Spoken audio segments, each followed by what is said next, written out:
June 29, 1974, Darmstadt, West Germany.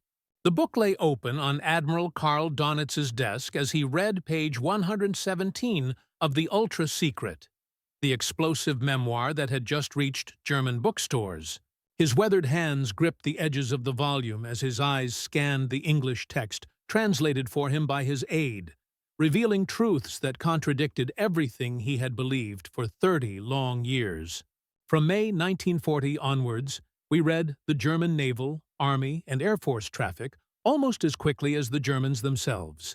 At 83 years old, the last Führer of the Third Reich and former commander of Germany's U-boat fleet sat in stunned silence.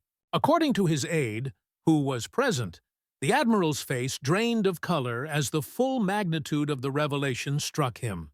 For 3 decades since the war's end, he had blamed Allied radar, superior resources, and technological advantages for the destruction of his submarine force. The truth was far more devastating. Every order he had transmitted to his U-boats, every tactical innovation, every desperate attempt to win the Battle of the Atlantic, had been read by British intelligence, often before his own commanders received them. Kabadashan Immiger Ant. I had always suspected this, Dönitz would write in a hastily composed letter to the book's publisher days later. But this defensive rationalization rang hollow to those who knew him. Throughout the war, whenever subordinates had raised security concerns, Dönitz had dismissed them with absolute certainty. The Enigma cannot be broken. Now sitting in his modest apartment in Almur near Hamburg, the full magnitude of the deception overwhelmed him. 783 submarines lost, 30,000 of his men dead beneath the Atlantic waves, and all because the encryption system he had trusted with unwavering faith had been systematically compromised since the 3rd year of the war. The mathematics that had guaranteed Enigma's security, its theoretical 10 to the power of 114 possible configurations, had meant nothing against Polish mathematicians, British cryptanalysts, and primitive computing machines he never knew existed. Every tactical decision, every operational order, every desperate innovation had been completely transparent to an enemy reading his most secret communications. The supreme confidence of German cryptographers rested on calculations that seemed unassailable. The standard 3-rotor Wehrmacht Enigma machine offered 17,576 possible rotor positions multiplied by 60 rotor arrangements, creating over 1 million primary configurations. When the plug-board connections were factored in with their 150,738,274,937,250 possible combinations, the total number of configurations reached an astronomical 158,962,555,217,826,360,000 possibilities. Dr. Erich Huttenheim, who headed the WWII, Oberkommando Demar Chiffre, the Wehrmacht's cipher department, understood the theoretical possibility of breaking Enigma through mathematical analysis. But as he would later tell Allied interrogators during the TACOM Target Intelligence Committee investigations in 1945, he found it impossible to imagine anyone going to the immense effort required. This wasn't mere hubris. It was a carefully calculated assessment based on the technology and resources available in the 1930s and early 1940s. To test every possible Enigma setting would require, by German calculations, teams of trained cryptanalysts working continuously for periods that exceeded the age of the universe. Even if the Allies possessed captured machines without the daily changing keys distributed in carefully guarded code books, they would need to solve each day's settings anew. A task German mathematicians calculated would require thousands of trained operators working around the clock. The Kriegsmarine took additional precautions that seemed to guarantee absolute security. Admiral Dönitz had instituted the most stringent cryptographic protocols in the German military. Naval Enigma operators received specialized training at the Marine Nachrichtenschule in Flensburg. Mervik, where they spent months learning not just the technical operation, but the security procedures that would supposedly make the system impregnable. Code books were printed in water-soluble red ink on pink paper that would dissolve within 30 seconds of water contact. Special weighted bags ensured the materials would sink immediately if thrown overboard. U-boat commanders carried personal sidearms with standing orders to shoot any crew member who failed to destroy cryptographic materials when capture seemed imminent.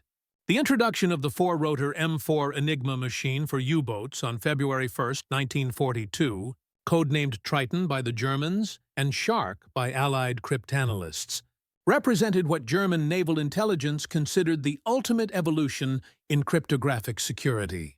With 8 rotors to choose from compared to 5 for other services, and the fourth rotor adding another factor of complexity, the number of possible configurations increased by a factor of 26.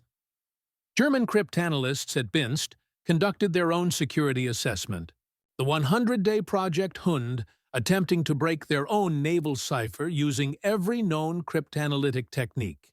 When all 3 attempts failed completely, Vice Admiral Erhard Mertens reported to Dönitz with complete confidence, "Our cipher does not appear to be broken." Throughout 1941 and 1942, inexplicable patterns began emerging that should have triggered alarm bells in German naval intelligence. Yet each incident was explained away, attributed to British radar, superior reconnaissance, or simple bad luck. Anything except the possibility that Enigma had been compromised. The systematic destruction of German supply ships in the spring of 1941 represented the first major warning sign that went unheeded. Between March and June 1941, the Royal Navy intercepted and destroyed 7 of 9 German supply vessels stationed in remote areas of the Atlantic to refuel and resupply surface raiders and U-boats. The Belgian, positioned 300 miles north of the Azores, was discovered on March 3rd. The SO Hamburg, hidden in a remote bay, fell on March 5th. The Ageland and Nordmark followed in quick succession. These ships had been positioned in locations so remote that chance discovery seemed statistically impossible. The probability of British patrols accidentally finding vessels in millions of square miles of ocean approached 0. Yet, when Captain Ludwig Stummel of the B. Dienst investigated these losses, his report concluded that British success must be attributed to improved radar technology and systematic ocean surveillance. The possibility that the British were reading German position reports remained unconsidered in the official investigation. The destruction of the Bismarck in May 1941 should have raised even more serious questions. Germany's most powerful battleship, pride of the Kriegsmarine, was hunted down with uncanny precision after breaking into the Atlantic. When Luftwaffe General Hans Joschonek received reports that British aircraft seemed to know exactly where to search in the vast expanses of the Norwegian Sea and North Atlantic, he dismissed subordinates' security concerns with crushing certainty. "It is impossible that the enemy is reading our ciphers. Our specialists have established this beyond doubt." But nowhere was the hidden catastrophe more evident than in the Battle of the Atlantic. U-boat losses began climbing steadily from late 1941 onwards, despite tactical innovations and technological improvements. Dönitz noted in his war diary entry for January 12, 1942, his mystification at the interception of supply submarine U-459 in an impossibly remote location 800 nautical miles west of Freetown. His inquiry to Berlin brought the standard response from naval intelligence: "An insight into our cipher does not come into consideration." The statistics told a story of systematic destruction that defied conventional explanation. In 1941, Germany lost 35 U-boats. In 1942, despite adding the fourth rotor to Enigma machines, losses climbed to 85.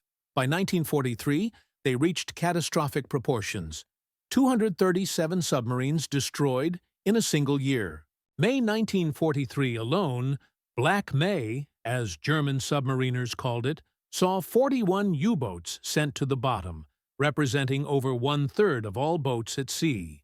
Yet German analysts consistently found alternative explanations. When convoys began taking seemingly impossible evasive actions, avoiding wolf packs with uncanny precision, Dönitz blamed Allied aircraft equipped with new radar systems. When U-boats were caught on the surface with disturbing frequency, German scientists theorized that the British had developed radar capable of detecting submarines at ranges up to 60 nautical miles, a technological impossibility at the time, but more believable to German minds than cryptographic compromise. The mounting losses triggered increasingly desperate investigations by German intelligence, each more thorough than the last, yet all suffering from the same fundamental blind spot, the unshakable assumption that Enigma remained secure. The most telling investigation began after the capture of U-570 by the British on August 27, 1941. The Q submarine had surrendered to a British Hudson bomber after suffering damage south of Iceland, potentially intact with all its cryptographic materials. Captain Ludwig Stummel of Binst was assigned to investigate the security implications. His investigation was meticulous, interviewing survivors, analyzing the submarine's last messages, and reconstructing the probable timeline of its capture.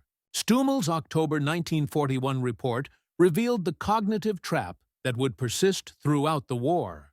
He acknowledged that if the British had captured the Enigma machine and code books intact, they could theoretically read German naval traffic, but he immediately dismissed this possibility.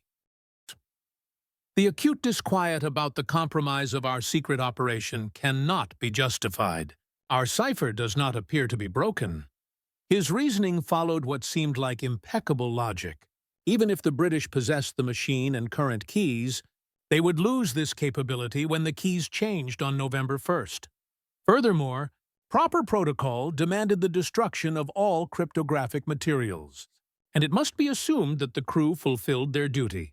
What Stummel couldn't know was that U-110 had been captured intact 3 months earlier, on May 9, 1941, providing the British with not just an Enigma machine, but the crucial codebooks and operating procedures.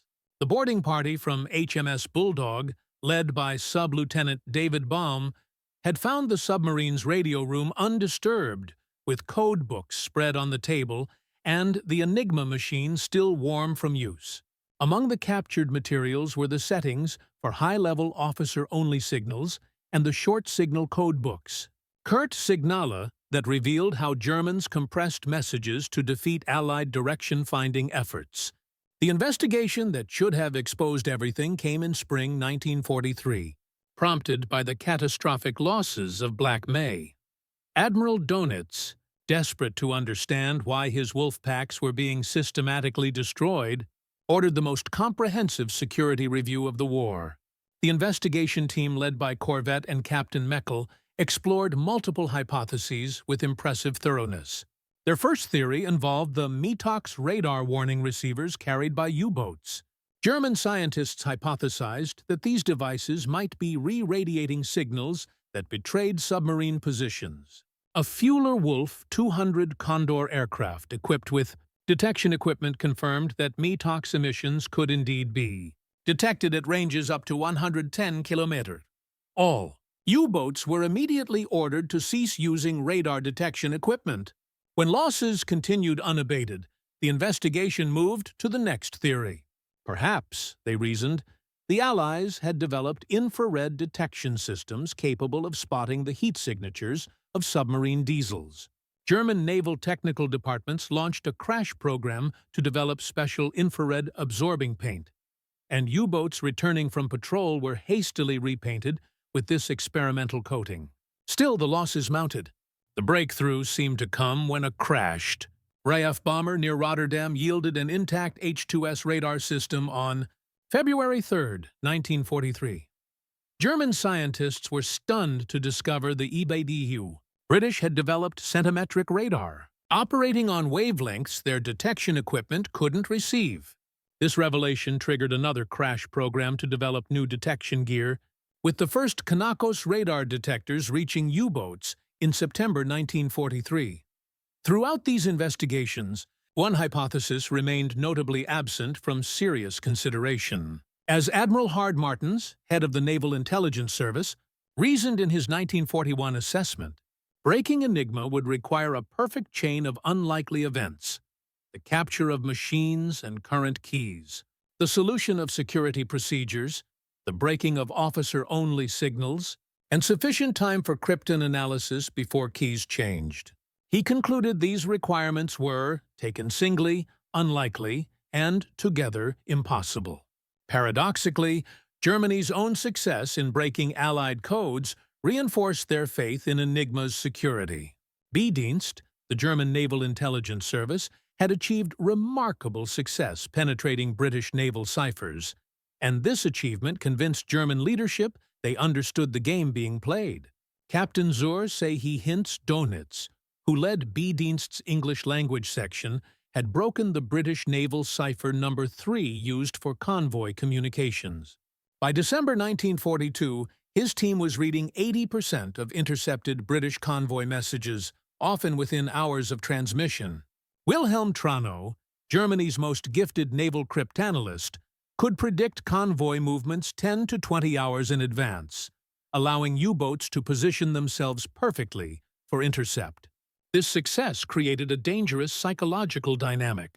German naval intelligence officers reasoned that if breaking codes required such enormous effort and specialized talent, employing over 5,000 personnel at its peak, then surely the British faced similar or greater challenges attacking Enigma.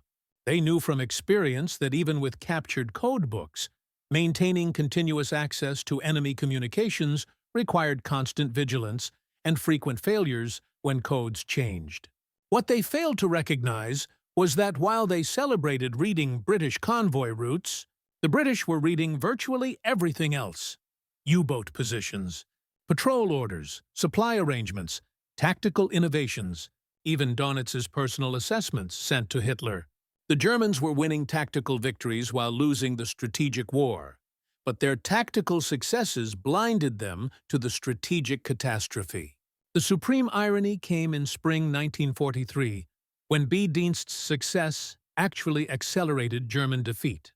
Reading British convoy communications, Trano could position wolf packs with perfect precision.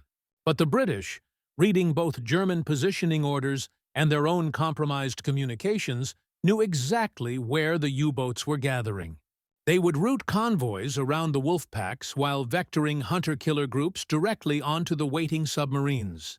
The Germans celebrated their code-breaking success even as their U-boats sailed into carefully prepared traps. Captain Heinz Bonat would later write in his unpublished memoirs about his growing suspicions in late 1943. The enemy seemed to have an uncanny knowledge of our dispositions. Convoys would alter course at the last possible moment, always just beyond our patrol lines. Supply submarines were caught at remote refueling points. It was as if they could see our operations unfolding. Yet, when he raised these concerns, he was told repeatedly that Enigma's security had been mathematically proven. The preservation of ultra-secret, the code name for intelligence derived from broken Enigma traffic, represented one of the most successful deception operations in military history. Winston Churchill, who famously called Bletchley Park the goose that laid the golden eggs but never cackled, understood that the strategic advantage of reading German communications far outweighed any tactical benefit from acting on specific intelligence. The security architecture surrounding Ultra was unprecedented in its scope and effectiveness.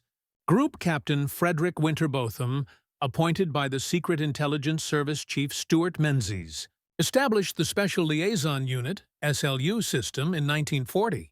These units, eventually numbering 40 worldwide, maintained absolute control over ultra-intelligence distribution. Each SLU officer was personally vetted by Winterbotham and signed the Official Secrets Act, with the understanding that violation meant execution for treason, even after the war ended. The physical security measures at Bletchley Park itself bordered on paranoia. The estate's 580 acres were surrounded by military police posts, with over 9,000 personnel working in complete compartmentalization. Codebreakers in Hut 8, working on naval Enigma, had no knowledge of work in Hut 6 on Wehrmacht traffic. Even within huts, personnel knew only their specific task. A translator might spend years rendering German messages into English without knowing their source or significance. To mask the source of ultra-intelligence, the British created increasingly elaborate deceptions. The original cover story involved a fictional super spy network codenamed Boniface, supposedly run by an anti-Nazi German officer in Berlin with access to highest-level communications. When acting on ultra-intelligence, false reconnaissance flights were routinely conducted to provide plausible discovery stories. After using ultra-intelligence to destroy an Italian convoy bound for North Africa, the British transmitted a radio message in a cipher they knew the Germans had broken, thanking a non-existent agent in Naples for the vital information. The most sophisticated deception involved the careful calibration of action versus inaction. The Admiralty's Operational Intelligence Center, under Commander Roger Wynne, developed precise protocols for using ultra-intelligence. Attacks on U-boats were timed to occur only after plausible detection opportunities, a chance aircraft sighting or surface vessel contact. When Ultra revealed U-boat refueling rendezvous, attacks were delayed until the submarines had been together long enough that discovery might seem coincidental. Sometimes preserving Ultra meant accepting terrible losses. On November 14, 1940, German bombers devastated Coventry in a raid that killed 568 civilians. Post-war mythology claimed Churchill knew from Enigma decrypts that Coventry was the target, but refused to evacuate the city to protect Ultra. Declassified documents reveal a more complex truth. Enigma had revealed Operation Moonlight Sonata was planned, but initially indicated 5 possible targets. When radio beam navigation finally confirmed Coventry as the target just hours before the raid, immediate defensive measures were taken, including fighter patrols and anti-aircraft reinforcements. The story of Churchill's sacrifice was itself a post-war deception to hide the actual capabilities and limitations of ultra-intelligence. March 25, 1941. In Hut 8 at Bletchley Park, a young woman named Mavis Lever, later Batty, sat hunched over, intercepted Italian naval messages. She had been working 16-hour days attempting to break the Italian naval Enigma variant, and suddenly the patterns clicked. The message she decoded was electric in its implications. Today, 25th March, is day -3 for the start of the operation. Mavis immediately understood the significance. The Italian fleet was planning a major operation in exactly 3 days. Working through the night with her colleague Margaret Rock, she decoded additional messages revealing the complete Italian battle plan. Admiral Angelo Iachino would sortie with the battleship Vittorio Veneto, 6 heavy cruisers and 17 destroyers to attack British convoys between Egypt and Greece. The intelligence reached Admiral Andrew Cunningham, commanding the British Mediterranean Fleet in Alexandria, within hours. Cunningham, a theatrical commander who understood the importance of deception, spent March 27th ostentatiously playing golf at the Alexandria Sporting Club, ensuring Italian spies would report the British fleet showed no signs of preparation. That night, after returning to his flagship HMS Warspite with studied casualness, he ordered the fleet to sea. The Italian fleet had no idea they were sailing into a carefully prepared ambush. British torpedo bombers from the carrier HMS Formidable struck first, damaging Vittorio Veneto and crippling the heavy cruiser Pola. When Italian cruisers Zara and Fiume returned to assist Pola after dark, they sailed directly into the guns of Cunningham's battleships at point-blank range. In minutes, both cruisers and 2 destroyers were destroyed. Over 2,400 Italian sailors died, including Admiral Carlo Cataneo and the captains of all 3 lost cruisers. Admiral Iachino, surviving aboard the damaged Vittorio Veneto, attributed the disaster to British radar superiority and lucky reconnaissance. In his after-action report, he wrote, "The enemy's discovery of our force must be attributed to their superior aerial reconnaissance and radar technology, which allowed them to track our movements even at night. The possibility that the British had been reading Italian naval orders for days never entered Italian or German analysis. The psychological impact rippled through Axis naval planning. Hitler, already skeptical of surface naval warfare after the loss of the Graf Spee, saw Matapan as confirmation that the Mediterranean was a British lake. The Italian fleet, which had posed a significant threat to British convoys, never again attempted major offensive operations. Yet, through it all, neither Italian nor German intelligence suspected that krypton analysis, not reconnaissance or radar, had orchestrated their destruction. May 18, 1941, 11:30 p.m. At Bletchley Park, the teleprinter in Hut 8 clattered to life with an intercepted German naval message. Harry Hinsley, a 21-year-old Cambridge undergraduate turned cryptanalyst, recognized its significance immediately. The message from Admiral Günther Lutyens aboard the battleship Bismarck reported his departure from Gotenhafen, modern Gdynia, for Operation Rhubarb, an Atlantic commerce raiding mission. The British Admiralty had been anticipating this moment for months. Bismarck represented the greatest threat to Atlantic convoys since the war began.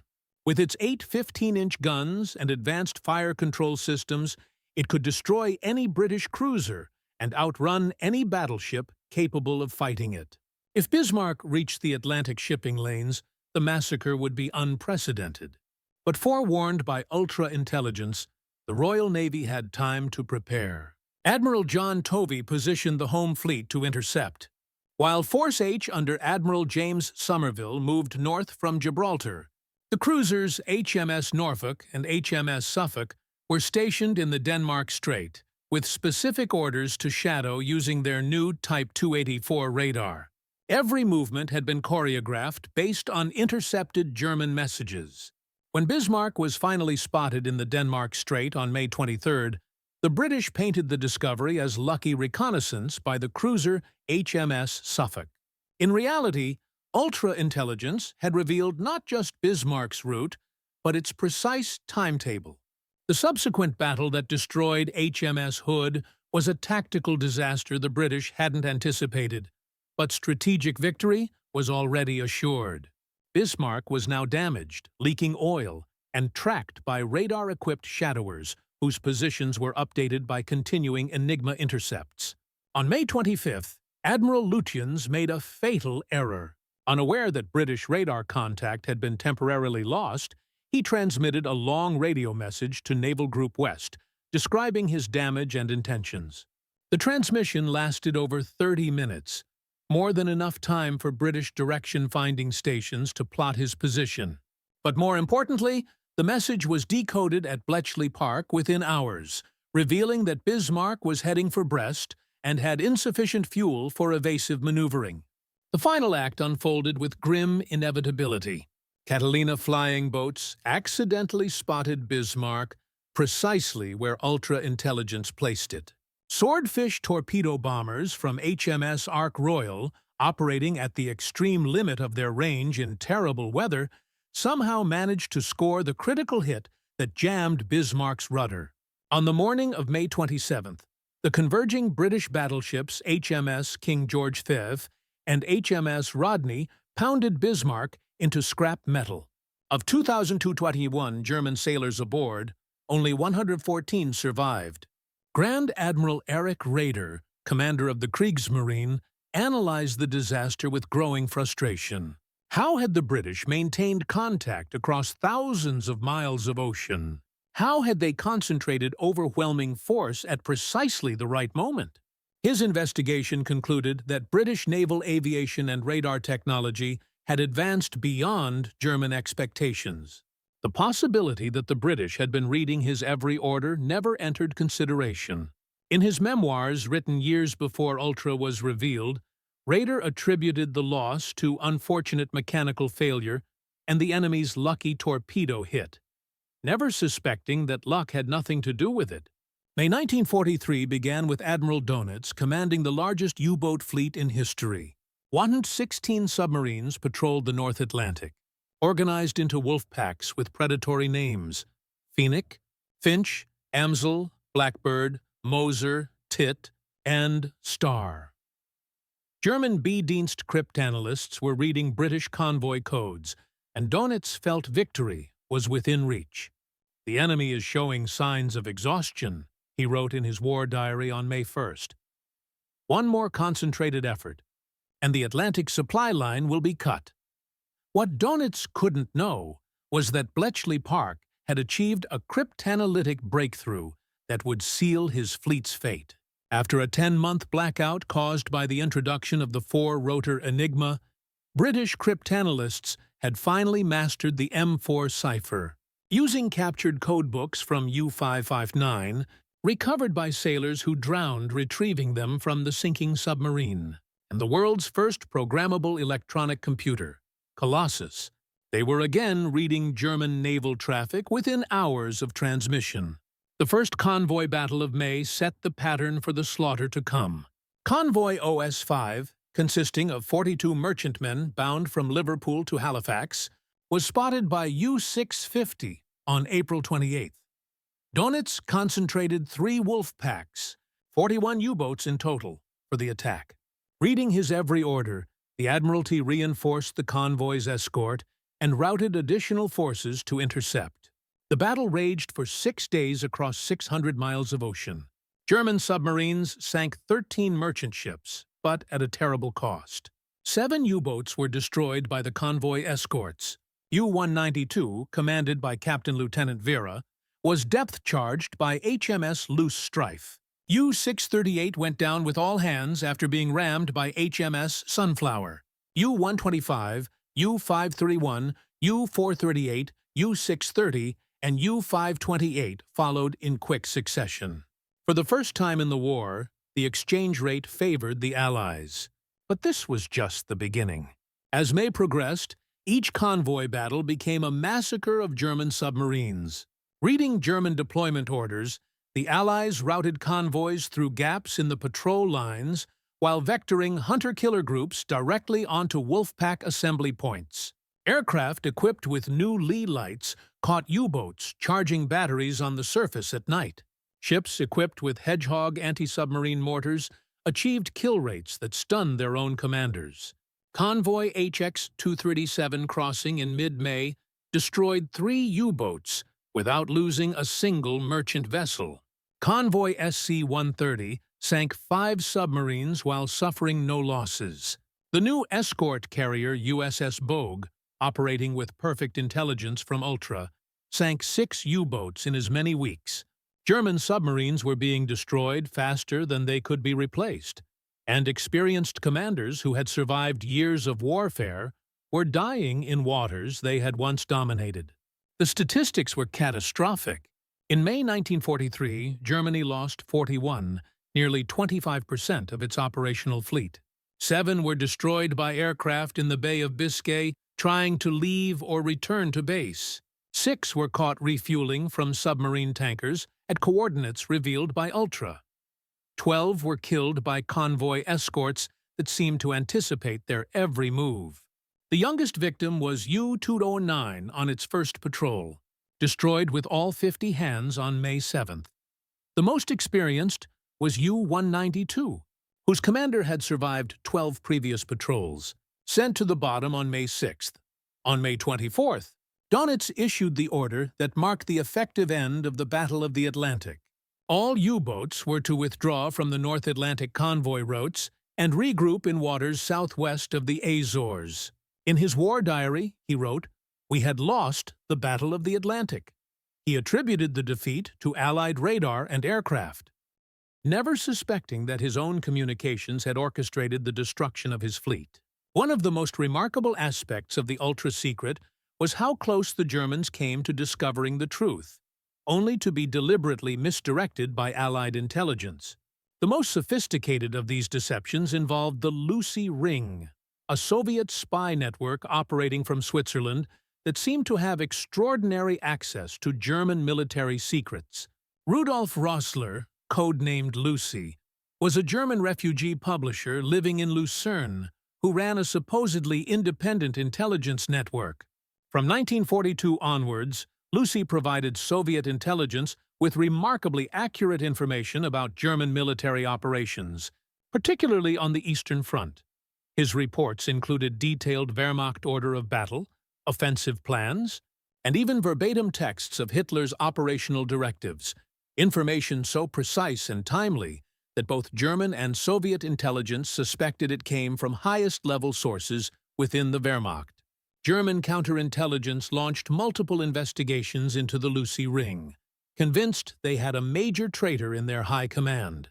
The Abwehr and Gestapo investigated dozens of senior officers, including members of the Wehrmacht operations staff with access to Enigma traffic. What they never discovered was that Lucy's information came not from traitors, but from Bletchley Park, laundered through Swiss intelligence to disguise its true source. The British faced a delicate problem. Soviet forces desperately needed ultra-intelligence to counter German offensives, but Stalin was deeply suspicious of British motives and unlikely to trust intelligence from capitalist allies. Moreover, directly sharing ultra with the Soviets risked exposure through their less secure communication methods and potential German agents within Soviet intelligence. The solution was elegant. Ultra-intelligence was selectively passed to Swiss intelligence, who fed it to Rosler with the cover story that it came from anti-Nazi officers in the Wehrmacht. Rosler then transmitted it to Soviet intelligence through his handler, Alexander Rado. The Soviets, believing they had their own source independent of the Western Allies, acted on the intelligence with confidence. The Germans, discovering the accuracy of Lucy's reports through their own agents, launched investigations that pointed everywhere except Bletchley Park. Throughout 1943 and 1944, evidence of Allied foreknowledge accumulated to levels that should have been undeniable. Yet German investigators, trapped by their fundamental assumption of Enigma's security, consistently found alternative explanations. The systematic destruction of U-boat supply submarines provided the most obvious evidence. These milk cow submarines operated at secret refueling points in remote areas of the Atlantic, their positions known only to U-boat command, and the submarines they were scheduled to supply. Between June and August 1943, 10 of 14 supply submarines were destroyed, most caught at their refueling coordinates. U-459 was destroyed on July 24 while refueling. U-117 went down at a position 500 miles from the nearest shipping lane. U-489 was caught on August 4 at coordinates that had been transmitted just 48 hours earlier. Captain Herman Moore, investigating these losses for naval intelligence, wrote in his report, "The probability of chance discovery of our supply operations is mathematically negligible. Either the enemy has developed detection capabilities beyond our current understanding, or we have a serious breach of security." Yet his investigation focused entirely on possible human intelligence sources. Crew members who might have been turned, neutral sailors who might have observed departure patterns, even the possibility of Allied agents with radio transmitters near French bases. The idea that the British were simply reading German position reports was never seriously considered. Even more damning evidence came from the precision of Allied operations against new German weapons and tactics. When Germany introduced the acoustic torpedo in September 1943, designed to home in on convoy escort propellers, the Allies immediately deployed effective countermeasures, noise-making devices towed behind escorts that decoyed the torpedoes. The German explanation: Allied intelligence must have captured sample torpedoes from destroyed U-boats. When U-boats began using new Kurzsignale-burst radio transmissions in 1944, compressing messages into less than half a second to defeat direction finding, Allied forces still managed to locate and attack submarines with disturbing accuracy. The German conclusion: the Allies must have developed direction-finding equipment capable of detecting even these brief transmissions. The Japanese naval attaché in Berlin, Captain Yokoi Tadada, provided perhaps the most telling observation. After analyzing the pattern of Allied operations in 1944, he reported to Tokyo, The precision of enemy intelligence suggests they are reading German communications. This seems impossible given German security measures, but no other explanation fits the evidence. His report, intercepted and decoded by American cryptanalysts who had broken Japanese diplomatic codes, caused brief concern at Bletchley Park. Fortunately, German naval intelligence dismissed Japanese concerns as face-saving excuses for their own intelligence failures in the Pacific. Admiral Karl Dönitz represented perhaps the most tragic figure in the story of German cryptographic blindness. Widely regarded as a brilliant tactician and inspirational leader, his very competence became a barrier to recognizing the truth.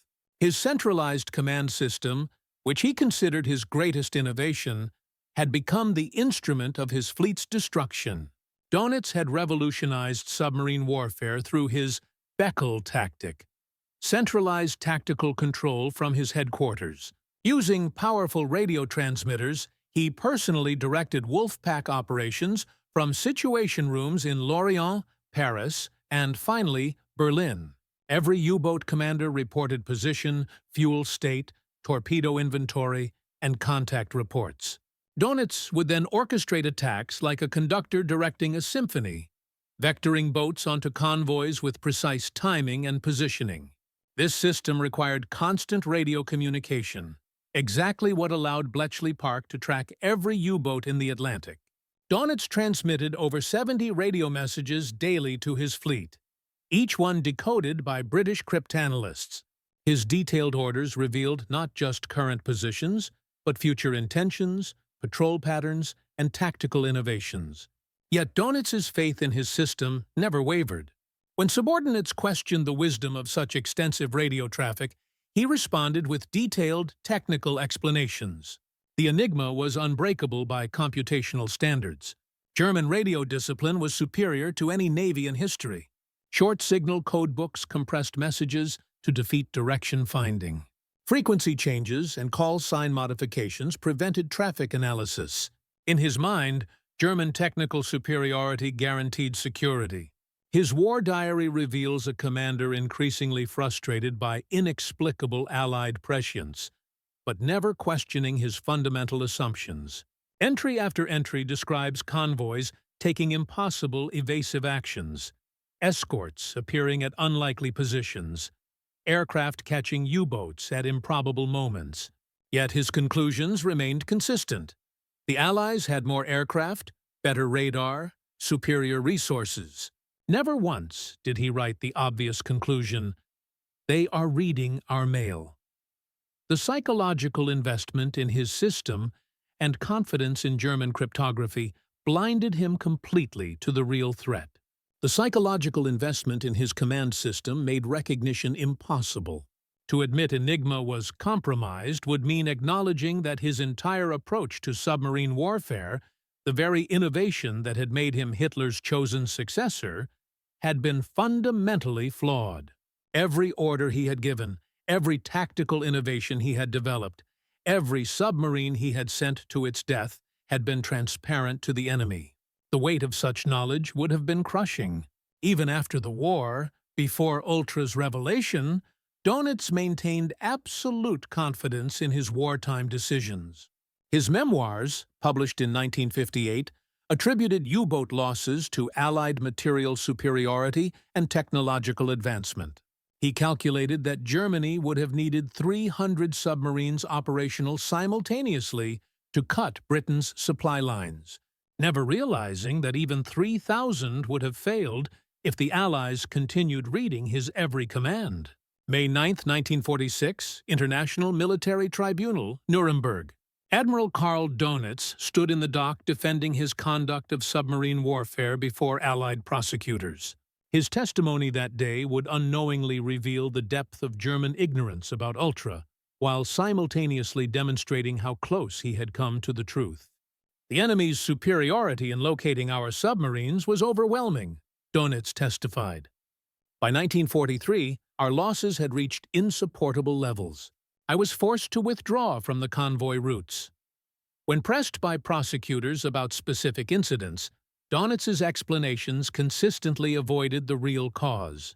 Regarding the destruction of supply submarines at remote coordinates, he stated, "We suspected that the enemy had developed new long-range detection equipment, possibly using infrared or other emanations we could not detect.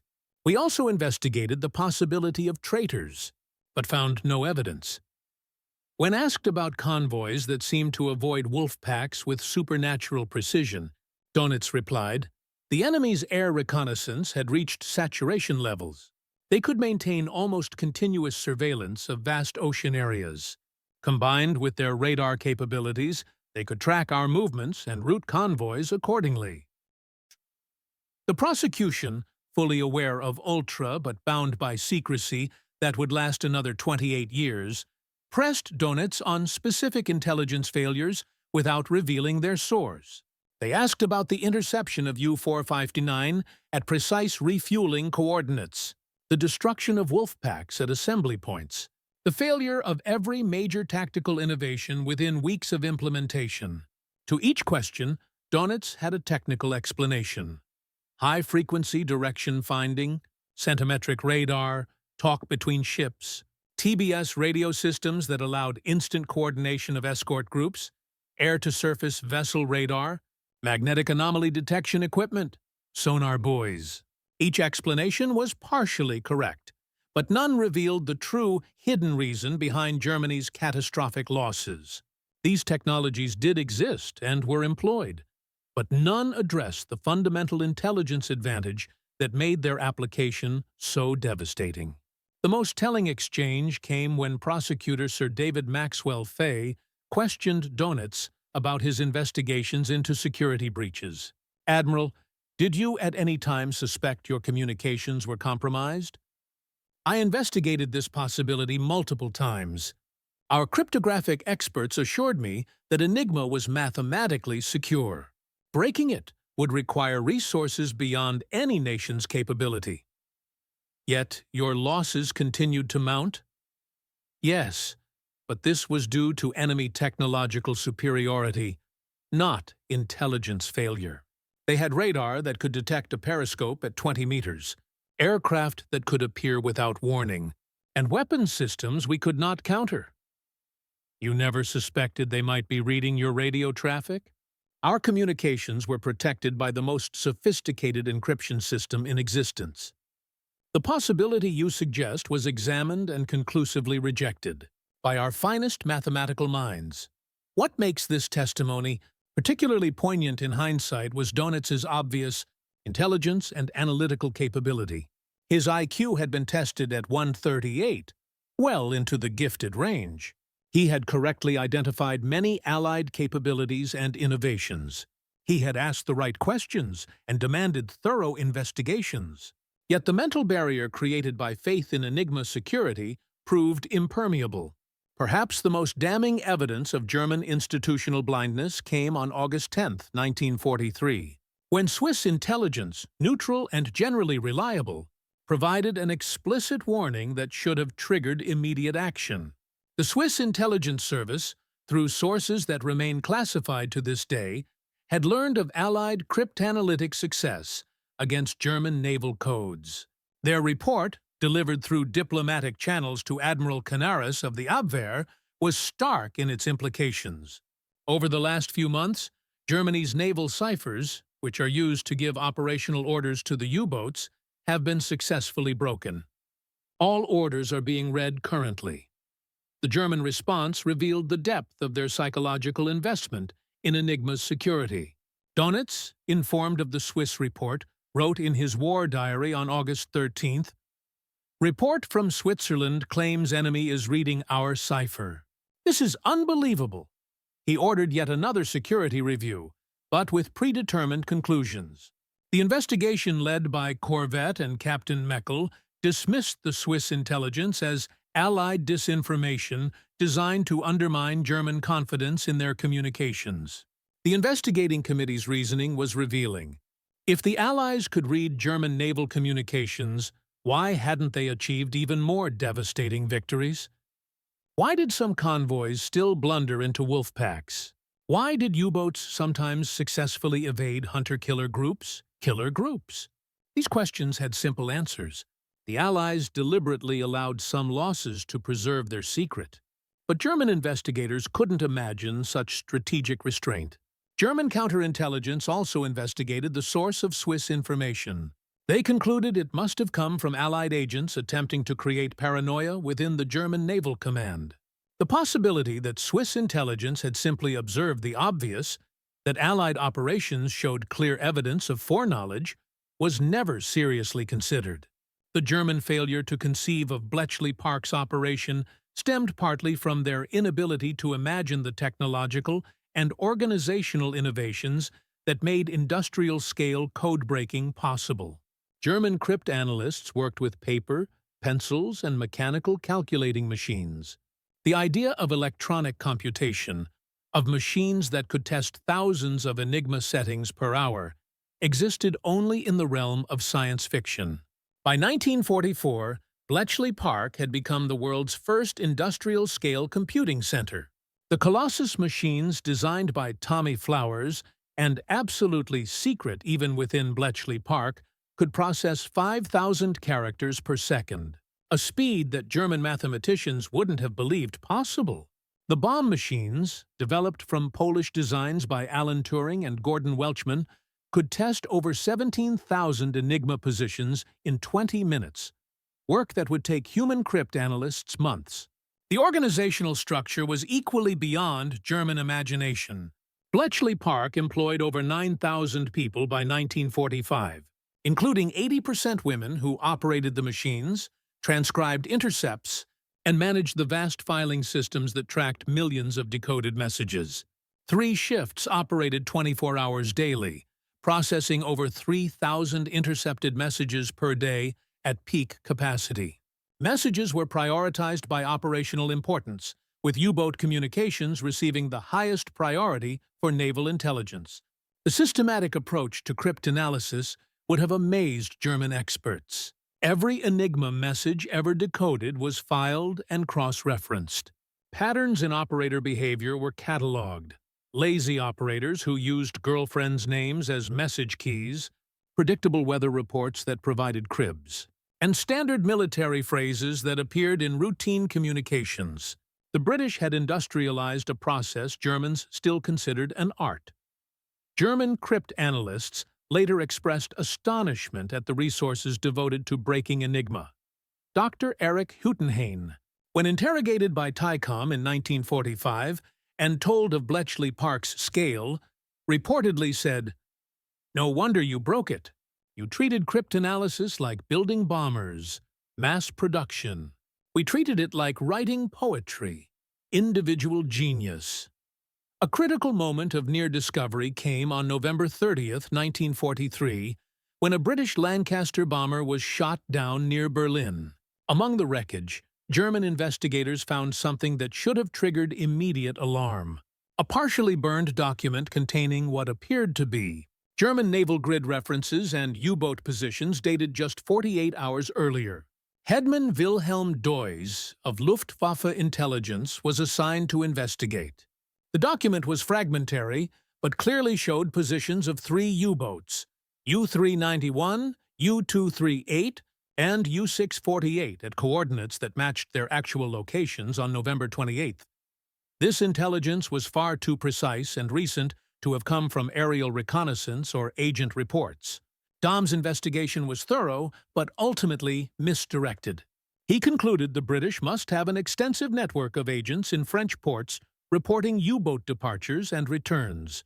Combined with direction-finding fixes on German radio transmissions, this could theoretically allow rough position estimates. The possibility that the British were reading actual German position reports was mentioned in his report, but dismissed with a single sentence. Cryptographic compromise has been ruled out by technical experts.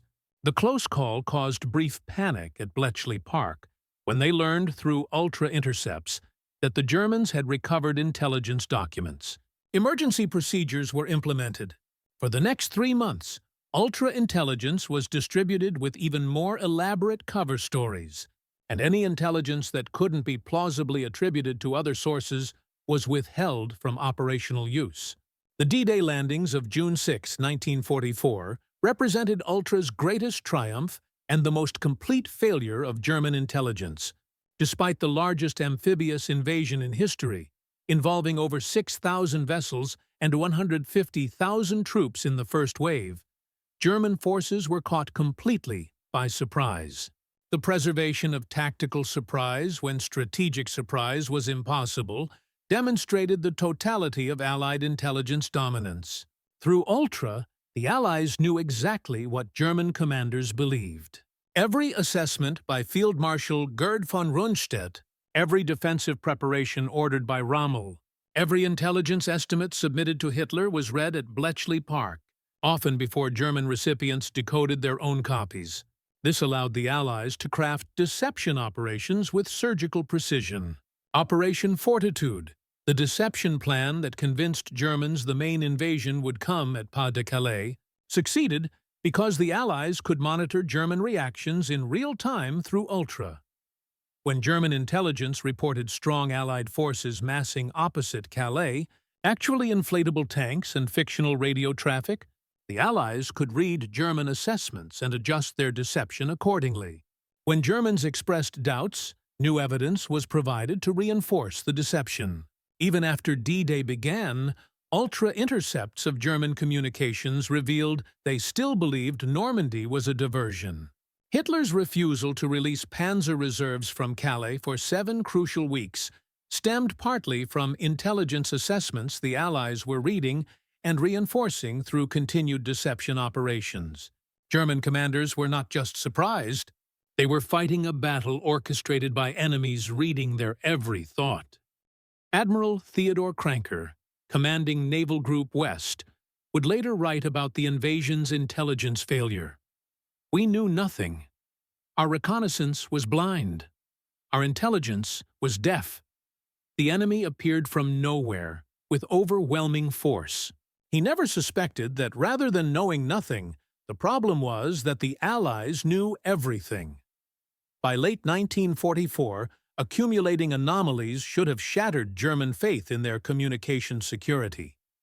U-boats equipped with new snorkel technology, allowing them to remain submerged for entire patrols, were still being caught with disturbing frequency. New acoustic torpedoes were countered before they achieved significant success. Tactical innovations were met with immediate Allied adaptations. Yet, German investigations continued to find alternative explanations. When snorkel boats were destroyed, investigators blamed improved Allied sonar and magnetic anomaly detection. When new Wolfpack tactics failed, they attributed it to Allied air saturation of operational areas. When supply operations were consistently intercepted, they theorized about infrared detection of diesel exhaust or wake patterns visible from high altitude. The most telling incident occurred in March 1945 when U-866 was destroyed off the American coast just days after departing Norway. The submarine had maintained complete radio silence using only snorkel and traveling a route known only to U-boat command. Its destruction at precise coordinates should have been impossible without communications intelligence. Yet the German investigation concluded American hunter-killer groups had achieved such density off their coast that detection was inevitable. Captain Guy Hessler, Dönitz's son-in-law and chief of U-boat operations, came closest to the truth in April 1945. In a staff meeting, he reportedly said, "Either the Americans have technology beyond our comprehension, or they are reading our thoughts." The response from Admiral Gott, Dönitz's chief of staff, was swift and dismissive. Defeatist thinking will not be tolerated. Our communications remained secure. May 1945. As the Third Reich collapsed, Allied intelligence teams raced across Germany.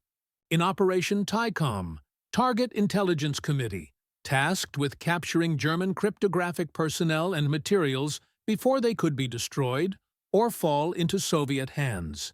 What they discovered was a mixture of sophisticated cryptanalytic capability and stunning blindness to their own vulnerabilities.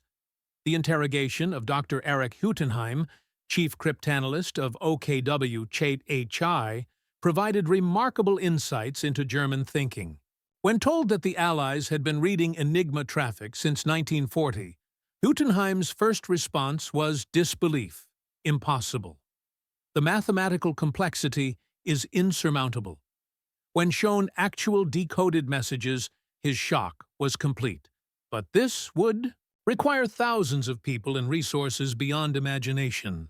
When interrogators explained the scale of Bletchley Park's operation, Gutenheim's response revealed the conceptual gap that had protected Ultra. We calculated that breaking Enigma would require more resources than any nation would reasonably spend on cryptanalysis. We never imagined you would treat it as a military priority, equal to building aircraft or training divisions. Wilhelm Trano, the brilliant B-Dienst cryptanalyst who had broken British convoy codes, was equally stunned during his TICOM interrogation. He admitted, "We knew something was wrong. Too many coincidences, too many lucky discoveries. But whenever I suggested cryptographic compromise, I was told I was being paranoid. Breaking Enigma was a mathematical impossibility." The interrogation of lower-level personnel revealed widespread suspicions that had been systematically suppressed. Radio operators reported noticing patterns suggesting Allied foreknowledge. U-boat commanders had questioned how convoys always seemed to zigzag. At the perfect moment, intelligence analysts had documented statistical impossibilities in Allied success rates. But at every level, these concerns were dismissed with the same response: Enigma cannot be broken. Perhaps most revealing was the interrogation of Corvette Captain Heinz Bonatz, former head of B-Dienst. When told about Ultra, he sat in silence for several minutes before saying, "Then we never had a chance. From the moment you broke Enigma, the war was lost. Everything else, the battles, the tactics, the sacrifices, was just delay." The ultra-secret remained protected by the Official Secrets Act until 1974, creating one of the most successful security operations in intelligence history. Over 1,000 people who had worked at Bletchley Park maintained absolute silence for nearly 3 decades. They returned to civilian life, unable to explain gaps in their employment history, forbidden from discussing their wartime service even with spouses, and forced to listen to incorrect historical accounts of the war without correction. The secrecy served multiple purposes. During the immediate post-war period, British and American intelligence services used captured Enigma machines to establish secure communications with developing nations who believed they were receiving state-of-the-art encryption. More importantly, the techniques developed at Bletchley Park were applied to Soviet communications during the Cold War, and revealing these capabilities would have compromised ongoing operations. The human cost of this silence was significant. Brilliant cryptanalysts returned to academic positions without recognition for their groundbreaking work in computer science and mathematics. Women who had operated the bombs and Colossus machines, performing work that laid the foundations for the computer age, were unable to claim their place in technological history. Veterans who had served at Bletchley Park faced skepticism about their war service, unable to provide details about their contributions. Gordon Welchman, who had developed the diagonal board modification that made the bomb machines truly effective, immigrated to the United States and worked in classified research when he finally published his memoir, The Hut 6. Story in 1982, he faced threats of prosecution under the Official Secrets Act despite the general declassification of Ultra. He died in 1985, finally able to claim credit for innovations that had helped win the war, but still facing official censure for revealing operational details. The dam finally broke in 1974 when Group Captain F.W. Winterbotham published the ultra-secret Winterbotham, who had overseen the special liaison units that distributed ultra-intelligence, had fought for years to tell the story. His motivations were complex: personal vindication, historical accuracy, and concern that crucial lessons about intelligence and warfare were being lost. The book's publication sent shockwaves through the historical community and surviving German military leadership. Historians suddenly had to revise their entire understanding of World War II battles that had been attributed to brilliant generals or lucky reconnaissance were revealed as intelligence operations. Allied commanders who had seemed prescient were shown to have been reading their enemy's mail. For German veterans, the revelation was devastating. General Adolf Gehland, former commander of the Luftwaffe fighter force, reportedly said, "For 30 years, I have been wondering how the Allies always seemed to know where we would be. Now I know they were reading our orders before we were." Admiral Dönitz's reaction was particularly complex. In his hastily written response to Winterbotham's publisher, he claimed to have always suspected communications compromise. But this claim contradicted his own war diary, his post-war memoirs, and the testimony of subordinates who confirmed his absolute faith in Enigma throughout the war. The psychological need to retroactively claim suspicion revealed the depth of the wound to professional pride. The most dramatic confrontation with the truth came at a 1978 intelligence history conference in Germany, where former adversaries met publicly for the first time. The conference, hosted by the German Marine Institute, brought together British cryptanalysts from Bletchley Park and German intelligence officers who had operated Enigma systems. The keynote session featured Harry Hinsley, former Bletchley Park analyst and official historian of British intelligence facing Wilhelm Trano and other B-Dienst veterans. Hinsley's presentation methodically destroyed every German assumption about their wartime security. He showed decoded messages, explained cryptanalytic techniques, and revealed the scale of Allied codebreaking operations. The German response was a mixture of professional admiration and personal devastation. Trano, maintaining his composure, asked technical questions about British methods, clearly impressed by the mathematical elegance of the attacks. But when discussion turned to operational consequences, emotions erupted. The most heated exchange came when Otto Kretschmer, Germany's most successful U-boat commander, confronted former Dönitz staff officers who were still defending their wartime decisions. When they presented the steamroller theory that German strategy was designed to force the Allies to commit maximum resources regardless of intelligence, Kretschmer exploded. "Steamroller! We were sending men to their deaths in operations the enemy knew about in advance. Every patrol order, every tactical innovation, every desperate attempt to turn the tide, they knew it all, and you still defend this as strategy." The confrontation nearly became physical before conference organizers intervened, but Kretschmer's outburst voiced what many German veterans felt: they had been betrayed not by enemies, but by their own leadership's refusal to consider the possibility of cryptographic compromise. In the years following Ultra's revelation, German cryptographers conducted extensive postmortems on Enigma's failure. What they discovered was both reassuring and disturbing. The system itself remained mathematically sound, but human implementation had created fatal vulnerabilities. The Polish breakthrough in 1932 had exploited a procedural weakness.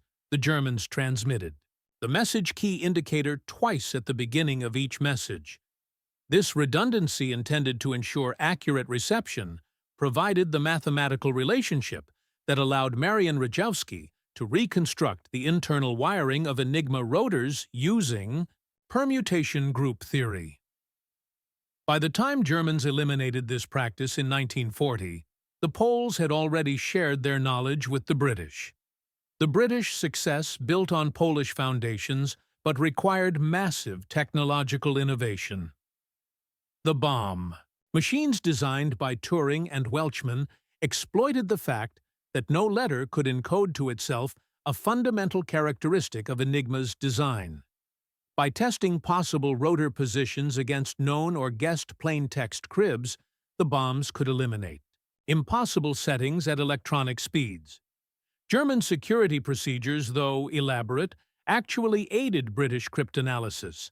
The prohibition on repeating rotor positions for consecutive days meant British cryptanalysts could eliminate yesterday's settings from consideration. Strict formatting requirements for military messages provided predictable cribs. Weather reports always began with the same phrases. Supply requests followed standard formats, and daily situation reports contained repetitive elements. Most damningly, German confidence in Enigma led to poor operational security. Messages were transmitted containing information that appeared in other less secure communications.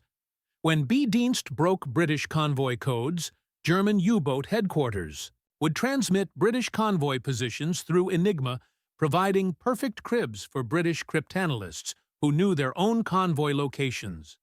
Military historians have spent decades analyzing Ultra's impact on World War II. II's outcome, Sir Harry Hinsley's official assessment that Ultra shortened the war by at least 2 years, and possibly 4, has become the consensus view. But the implications go far beyond temporal calculations. Ultra fundamentally changed the nature of warfare. For the first time in history, one side could consistently read its opponent's most secret communications in near real time. This wasn't tactical advantage. It was strategic omniscience. Every German offensive from 1941 onwards faced opponents who knew their plans, strength, and often their specific objectives days or weeks in advance. The Battle of the Atlantic provides the clearest measure of Ultra's impact. Historians calculate that Ultra intelligence saved between 300 and 500 merchant ships, approximately 15 to 2 million tons of shipping. Without these losses, Britain would have faced starvation by mid-1941. The ability to route convoys around wolf packs meant the difference between British survival and German victory. In North Africa, Ultra intelligence allowed Montgomery to fight the Battle of Alamein with perfect knowledge of Rommel's plans.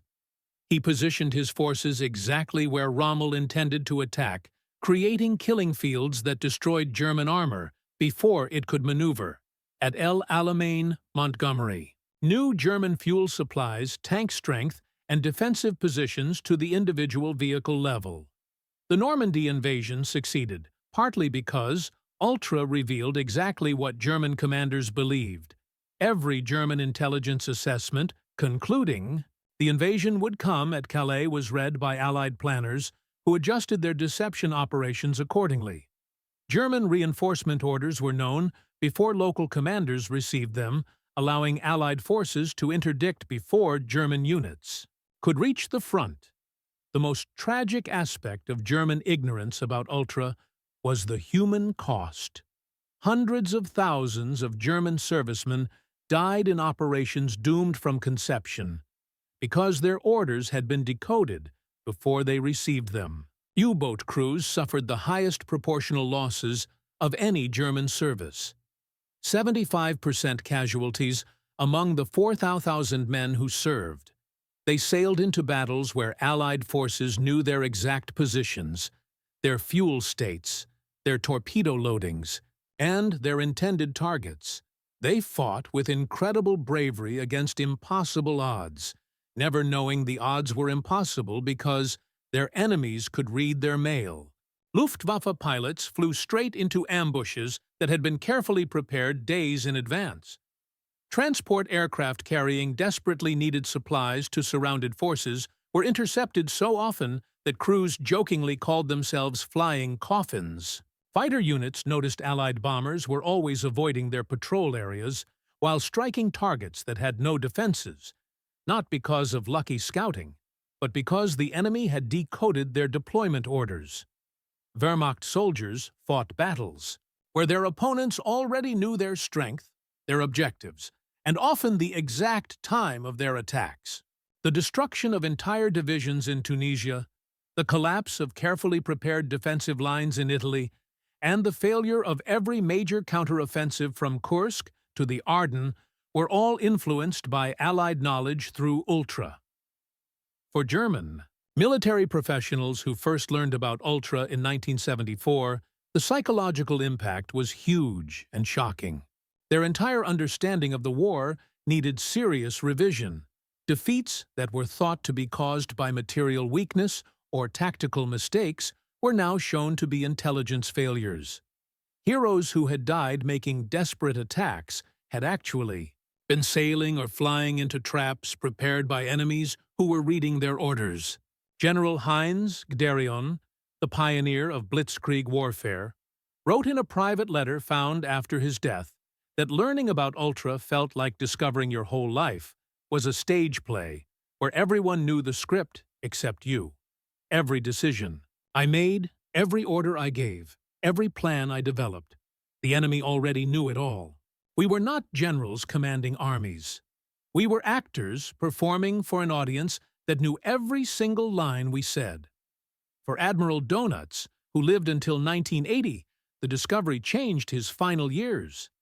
People who knew him said he became more withdrawn, spending long hours recalculating old battles with the new knowledge that his communications had been compromised. His final manuscript, never published, reportedly had many extensive revisions to his understanding of the U-boat war, admitting that no number of submarines or tactical tricks could have worked against an enemy reading every order. The psychological impact also reached ordinary veterans.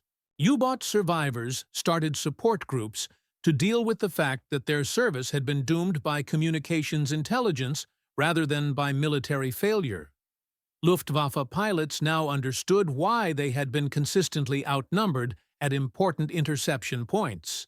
Vaham veterans realized their sacrifices had been made even harder by intelligence failures at the top levels. The German failure to notice Enigma's compromise teaches deep lessons about how institutions can be blind and the dangers of total certainty. The Wehrmacht's investigation system was very sophisticated, thorough, and carefully designed, and staffed by smart, dedicated professionals. Yet, they failed completely because they could not question the basic assumptions. Every investigation started with the idea that Enigma was totally secure. Evidence was seen only through this belief, and other explanations were forced to fit the conclusion they already had. When many supply ships were destroyed at faraway coordinates, investigators looked for spies, radar, and scouting instead of thinking that communications might have been compromised. When convoys always avoided wolf packs, they blamed Allied air coverage rather than asking if patrol positions were already known. The separation that protected Enigma also stopped a full security check. Cryptographers told operators that the system could never be broken and proved it with math. Operators told commanders that procedures were done correctly. Commanders told high command that security was safe. No one had the job to question the whole system, and anyone who tried faced pressure to follow rules. German technical pride became a weakness, believing that German engineering and math were better than the Allies' created blind spots.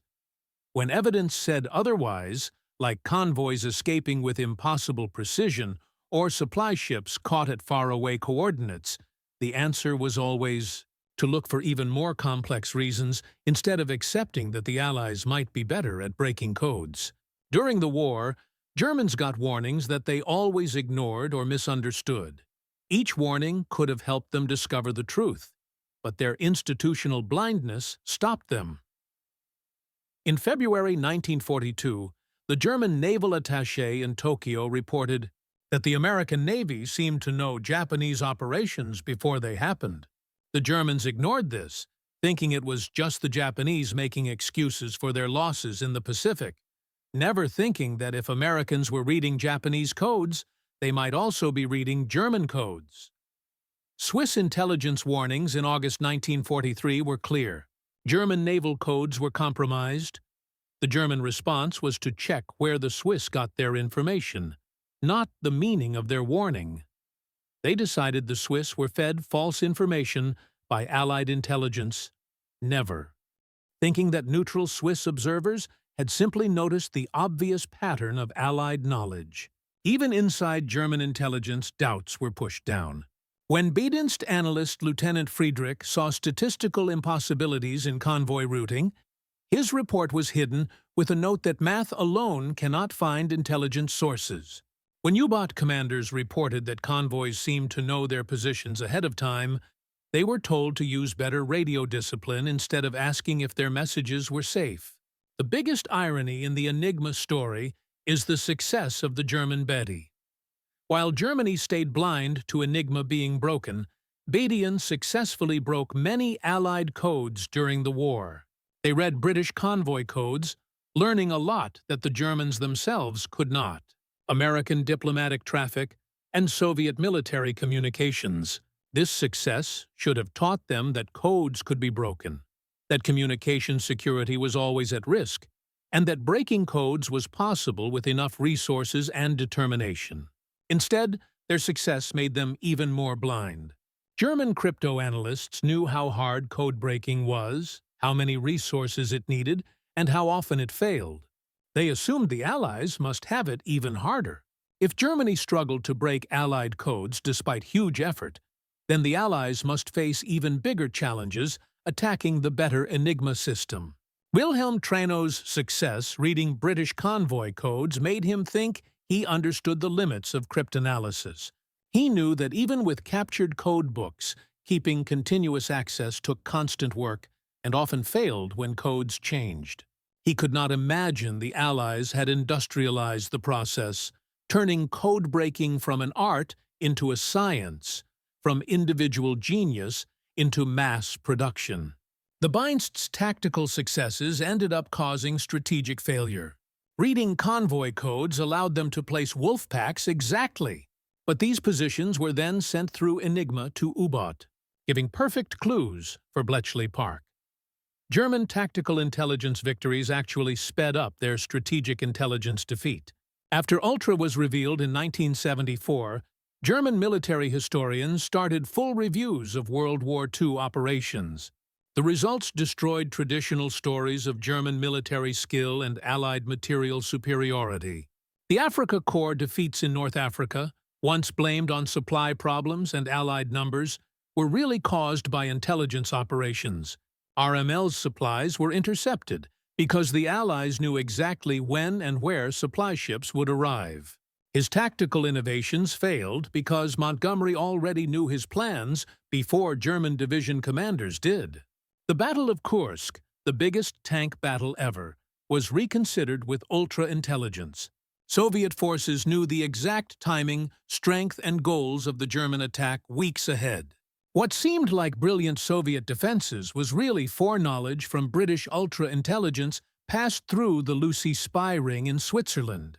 The Atlantic Wall's failure to stop D-Day was seen differently once it was known that every German defensive move was already known to Allied planners.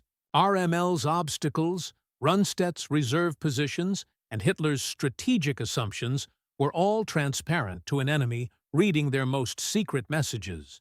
The Atlantic Wall did not fail because the Allies had better equipment, but because every weakness was known and exploited. Even German victories had to be reconsidered. The first success of the Ardennes Offensive in December 1944 happened partly because bad weather stopped ultra-intelligence from reaching forward commanders on time. When the weather cleared and communications worked again, Allied forces knew exactly where German attacks were going and could place reserves properly. As the 1970s went on, older German intelligence officers who learned about Ultra gave valuable testimony about their wartime blindness. Their stories, collected by historians before this generation passed away, give rare insights into how intelligence failures happen. Heinz Bonutz, former head of BINST, said in a 1979 interview, "We were too clever for our own good. We knew so much about cryptoanalysis that we could not imagine anyone knew more. We saw patterns suggesting compromise, but explained them with more and more complex theories. The simple truth, that they were reading our messages, was too terrible to believe. Dr. Erich Huttenheim, the Wehrmacht's chief crypto-analyst, said in 1976, "The math was correct. Enigma could not be broken with the computational resources we thought possible. We never imagined the British would put thousands of people and millions of pounds into the task. We thought like engineers, not like desperate enemies fighting to survive." Otto Kretschmer, the legendary U-boat ace who survived the war after his capture in 1941, gave perhaps the most touching reflection. "We sailed into death thinking we were warriors. We were actually victims of our leader's blindness. Every patrol was already compromised before it even began. Every tactical idea was known to the enemy before we could use it. We fought with courage against mathematics, and mathematics won." The children and grandchildren of German World War II veterans faced their own reckoning when Ultra was revealed. Many had grown up hearing stories of heroic sacrifice against impossible odds. Learning that their relatives had been systematically deceived by failures at the highest levels of German intelligence caused mixed and complex feelings. Hans-Peter Dönitz, the Admiral's grandson, wrote in his 2003 memoir, "My grandfather went to his grave believing he had done everything possible to win the Battle of the Atlantic." Learning about Ultra forced our family to face a different story, one where his greatest idea, centralized control through radio, became the tool of his fleet's destruction. He was not a fool, but he was tricked by his own certainty. Veterans associations had trouble dealing with these facts. The U-Boat Veterans Association, Verband Deutsche U-Boot-Fahrer, held special meetings in the 1970s and 1980s, where historians explained Ultra's role in the Battle of the Atlantic. Many veterans at first refused to believe it, unable to accept that their sacrifices had been worsened by intelligence failures. Others felt a strange relief, knowing that their defeats were not due to personal mistakes, but to systematic compromise at the highest levels. The story of Enigma's compromise had a big impact on post-war German cryptography. The Bundeswehr, created in 1955, put in place communication security rules specifically to prevent another Enigma-style disaster. German code experts stopped assuming codes could never be broken, instead assuming all communications could be read and adding defenses. Multiple encryption systems were used at the same time, with important information split across different channels. Radio silence became normal unless absolutely needed, reversing the Wehrmacht's earlier dependence on constant communication. The psychological effect on German intelligence lasted for decades. The BND, West Germany's intelligence service, ran with almost paranoid communication security, sometimes slowing operations because of too much caution. The trauma of Enigma created a culture that expected compromise instead of assuming safety. Professional military historians spent decades after Ultra was revealed completely rethinking Europe's World War II verse. Battles that had been studied for tactical lessons needed total reinterpretation, knowing that one side always had superior intelligence. The German General Staff's famous operational skills seemed less impressive when their opponents already knew German plans. The Wehrmacht's early victories from 1939 to 1941 achieved before consistent. Ultra-intelligence stood in sharp contrast to the constant defeats from 1942 to 1945, when Enigma was completely broken. Individual German commanders had to be reassessed. RML's reputation as the Desert Fox stayed partly intact. His tactical skill remained even when Ultra caused strategic problems. But others, especially Dönitz, saw their historical reputation go down. His clever wolfpack tactics and centralized command, once thought revolutionary, were actually deadly weaknesses that sped up defeat. Allied commanders also needed reassessment. Montgomery's careful approach at El Alamein looked less cautious when it was known he had full intelligence about German positions and strength. Eisenhower's broad front strategy seemed smart because he had ultra-intelligence about German reserves and plans. What looked like general skill was often really an intelligence advantage. Even after long post-war study, one mystery remains.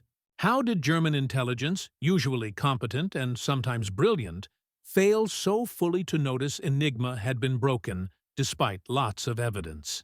The answer is not in personal failure, but in systemic blindness caused by many reinforcing factors. Computational certainty became dogma. Technical pride blocked thinking about Allied superiority. Institutional momentum suppressed individual doubts. Separation of information stopped full analysis. Alternative explanations, even unlikely ones, seemed more believable than admitting total communications compromise. Most importantly, the psychological cost of accepting Enigma's compromise would have been unbearable. It would mean every operational plan was known to the enemy. Every tactical idea was compromised before it was used. Every order sent thousands of men to predictable death. The human mind rebels against such terrible knowledge, choosing any other explanation instead of facing total, systematic failure. In 1979, 5 years after Ultra was revealed and 1 year before his death, the Admiral Karl Dönitz gave his last interview about the intelligence failure that destroyed his U-boat fleet. At age 88, the last Führer of the Third Reich had spent 5 years struggling with knowing that every command he gave was transparent to his enemies. "You ask if I suspected," he said, his voice still showing Prussian authority. "Of course I suspected. We all suspected something, but suspicion and knowledge are very different. To suspect the enemy has advantages is normal military caution. To know your every thought is revealed to him is madness." He paused, looking out the window of his Almühle apartment at the calm German countryside, very different from the Atlantic battlefield where his men had died. Could we have won if we had known? No. By the time Enigma was fully broken in 1941, the war's outcome was already decided. But we might have lost differently. We might have saved lives by changing tactics, by taking defensive positions, by facing reality instead of chasing illusions.